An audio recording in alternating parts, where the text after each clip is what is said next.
So today I've been planting some trees, and these are all bare root specimens. I got these from Keeper's Nursery. Sometimes I use them or RV Roger, but I really do like to buy bare root trees. And if you go to a specialist fruit nursery, you've got access to a much wider range of varieties and a wider range of rootstocks. Now, these will be dug as and when and delivered in a bundle. A pot-grown specimen, I don't like them particularly. I don't think they establish as well as bare root trees, and you never know how long they've been sat in the pot.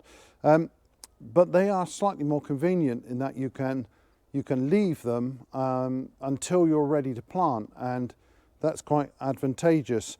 Your bare root package, you can put it in a cool, ideally frost-free shed or garage, and leave it there for, a few days. 2 or 3 days won't be a problem.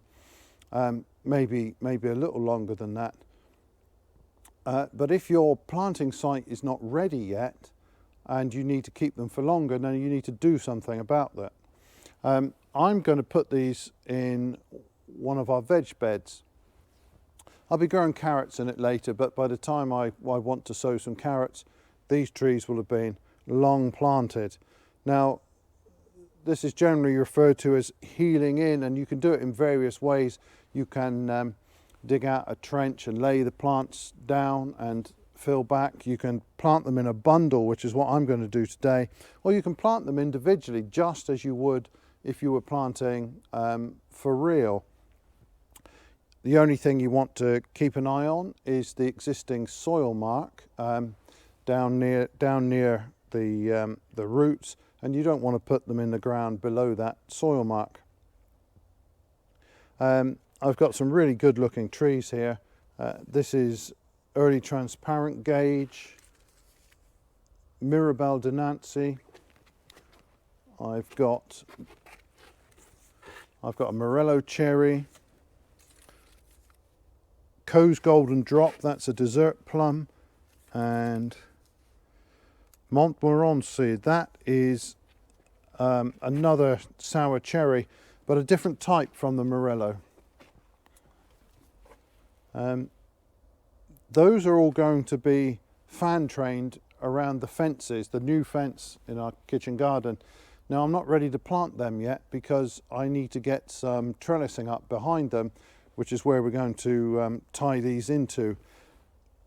I haven't got round to that yet, and I'm not going to be able to do that in the next couple of days. So I need to put these in the ground where they're going to be safe and the roots aren't going to dry out for a few weeks at least. I don't know when I will plant them, but it's not going to be too soon. Healed in the ground, they're going to be quite safe there, and I don't need to worry about them. So all I'm going to do here is arrange this bundle so that they're all at roughly the correct height, and then I'll be able to just drop these in the ground.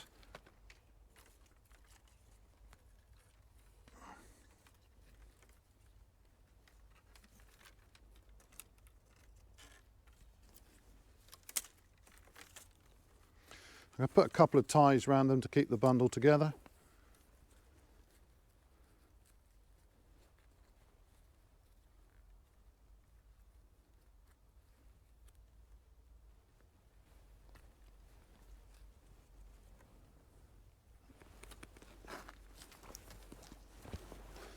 I'm going to do this quite carefully so that I don't damage any of the shoots or the buds. Although, as I'm fan training these, most of this growth will actually be removed in the spring when I start the training.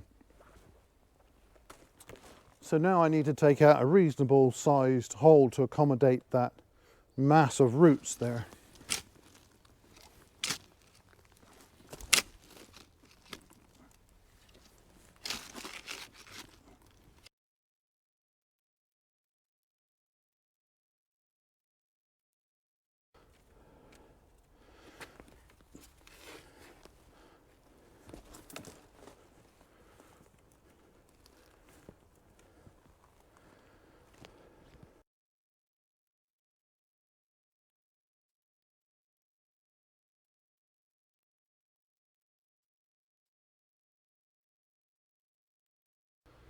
So it might not be the neatest tree planting in the world, but hopefully they'll be safe in there until I'm ready to put them into their final positions. All I'm going to do now is get some water on them, not because the roots are dry or they need a drink, but really just to wash the soil down around the roots and hopefully prevent them from drying out.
Like I said, if you're buying bare root trees, you've got those three options. Either plant them out straight away, store them in a cold shed or a garage for a few days, or heal them in somewhere where they can be kept in good condition until you're ready to go. So that's it for that job. Thanks very much for watching, and goodbye.